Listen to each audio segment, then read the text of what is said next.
পার্টে যাবে, ফ্রন্ট পার্টের দামানে যাবে।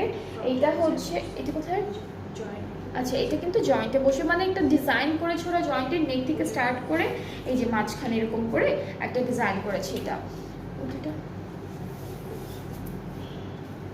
এই ড্রেসটার সাথে আমরা স্লাব কারান্দি একটা দুপাট্টা পাবো। এই যে এটা হচ্ছে স্লাব কারান্দির মধ্যে দুপাট্টাটা থাকছে, একদম হালকা একটা শেডের মধ্যে আছে। আর আমাদের ড্রেসের আঁচলে হচ্ছে এই প্যানেলটা বসবে, হ্যাঁ পাড়ে আঁচলে পুরোটা এটা বসে যাবে। অ্যান্ড ট্রাউজারটা হচ্ছে ক্যামব্রিক কটন, এটার সাথেও কিন্তু একটা ব্রোচ আছে যেটা আমি এখন আপনাদের একটু দেখাবো। সো আমি একটু ব্রোচটা দেখাই। ওকে, এটার সাথে খুব সুন্দর ফ্লাওয়ার, মেটালের একটা ফ্লাওয়ার ব্রোচ পাচ্ছি আমরা। সো এটা হচ্ছে আমাদের ব্রোচটা। অলরাইট, সো এই ড্রেসটা যাদের যাদের পছন্দ হয়ে যাচ্ছে আপনারা পেজ ইনবক্স করে ফেলেন। আর ফুল অ্যাড্রেস, ফোন নাম্বার দিতে হবে। প্রাইসটা সেম থাকছে